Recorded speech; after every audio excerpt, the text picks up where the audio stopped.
Hello बच्चों, कैसे हो आप सब। हमारे चैनल एम कोचिंग सेंटर 99 में आपका स्वागत है। आज हम आपको क्लास 10 का संसाधन एवं विकास का पार्ट नंबर 2 बताने जा रहे हैं दोस्तों। बहुत ही इजी तरीके से क्लास 10 का आज हमारा तीसरा लेक्चर है, तीसरा पार्ट है जो कि संसाधन एवं विकास। हमारा तीसरा हेडिंग हो गया था, आज हमारा चौथा हेडिंग है बच्चों। देखो क्या है चौथा हेडिंग, क्या है देखो पहले। विकास के आधार पर संसाधन।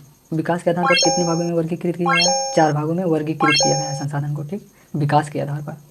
ठीक बच्चों, विकास मतलब जैसे किसी की उन्नति हो जाए। जैसे हमारे पास 10,000 रुपये हो जाए, हम सोचता हूँ तो मेरे 1,000 सब्सक्राइब हो जाए तो मेरा क्या हो जाएगा, उन्नति हो जाएगा, उसी को कहते हैं विकास। ठीक बच्चों, चलो आगे क्या है देखो। पहला हेडिंग क्या है देखो, पहले समझो पहला हेडिंग क्या है। स्वाभाविक संसाधन। स्वाभाविक संसाधन क्या होता है? वह संसाधन जो हमारे देश में है परंतु उनका उपयोग नहीं किया जा रहा है। देखो क्या है हेडिंग, समझो पहले। स्वाभाविक संसाधन ना, पहला हेडिंग, किसी क्षेत्र में विशेष विद्यमान संसाधन जिनका अभी तक उपयोग नहीं किया गया है उसे स्वाभाविक संसाधन कहते हैं। जैसे दोस्तों हमारे गांव में कोई भी वस्तु है, उसका उपयोग नहीं किया जा रहा है तो उसे हम क्या कहेंगे, स्वाभाविक संसाधन। ठीक, जैसे देखो राजस्थान में पवन ऊर्जा सौर ऊर्जा है परंतु वहाँ पे उपयोग नहीं किया जा रहा है। देखो क्या है, हम टैटू बना दिए हैं बहुत ईजी तरीके से, एक समझ जाओगे आप सब ना बच्चों। देखो जैसे क्या कह रहा है, पवन ऊर्जा, सौर ऊर्जा आदि, ये सब क्या है, स्वाभाविक संसाधन। ऐसे ही एग्जाम में आप सबको लिखना पड़ेगा। BI क्वेश्चन है दोस्तों, बहुत बार पूछा गया क्वेश्चन है बोर्ड एग्जाम में। चलो बच्चों आगे, अब हमारा दूसरा क्वेश्चन क्या है देखो। दूसरा क्वेश्चन क्या है, दूसरा क्या है, विकसित संसाधन। विकसित मतलब जो अधिक विकास पे पहुंच गया हो उसे क्या कहते हैं, विकसित संसाधन। देखो क्या है समझो, वही संसाधन जिनका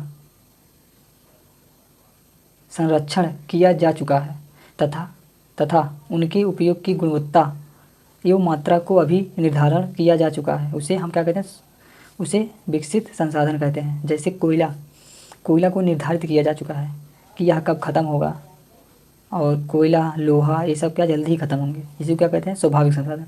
जैसे हमने इसे निर्धारित कर चुका हूँ कि यह कब ख़त्म होगा। ठीक बच्चों, क्या कह रहा है देखो, चित्र बना दिया और देखो क्या कह रहा है, बचा के रखा हूँ, मतलब कि यह बचा के कोयला को रखा है, उसी को क्या कहते हैं, विकसित संसाधन को बचा के रखा है।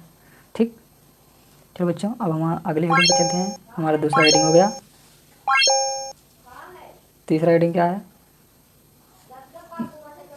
भंडारण। भंडारण क्या है, भंडारण क्या है बच्चों, बहुत ईजी तरीके से भंडारण देखो क्या है।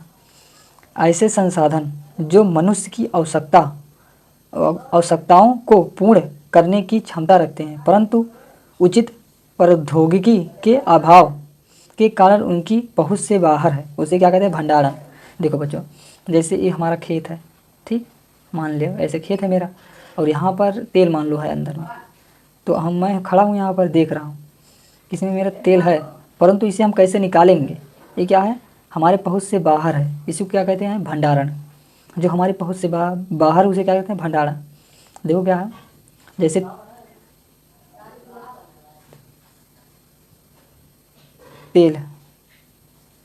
तेल हमारे पहुँच से बाहर है। ठीक बच्चों, तेल हमारे पहुँच से बाहर है, उसे क्या कहते हैं, भंडारण। ठीक, समझ गए बच्चों। चलो आगे, अगला हेडिंग क्या है, संचित कोष। संचित कोष जिसमें रखा जाए, देखो क्या है, संचित कोष चौथा हेडिंग है हमारा। ये संसाधन भी भंडारण के ही अंतर्गत आते हैं जिन्हें तकनीकी ज्ञात की सहायता से प्रयोग में लाया जा सकता है परंतु इनका उपयोग अभी प्रारंभ नहीं हुआ है, जैसे बांध का जल आदि। जैसे संचित कोष, संचित कोष मतलब जैसे तकनीकी, जैसे हमारा खेत है, ठीक, खेत है, यहाँ पर तेल निकल रहा है तो हमारे पास तकनीक है, इससे हम खुदाई करके तेल निकालेंगे, परंतु यहाँ पर हम टंकी में धर लिए हैं, टंकी में इसे हम धर लिए हैं, अभी उपयोग नहीं कर रहे हैं, उसे क्या कहते हैं, संचित कोष। उपयोग अभी नहीं कर रहे हैं तो क्या कहेंगे, संचित कोष। ठीक बच्चों, समझ में आ गया। जय हिंद बच्चों, मिलते हैं नेक्स्ट पार्ट में, तब तक के लिए जय हिंद, वंदे मातरम। वीडियो अच्छा लगा चैनल को सब्सक्राइब करो, साथ में बेल आइकन को दबाना मत भूलना। वंदे मातरम, जय हिंद दोस्तों।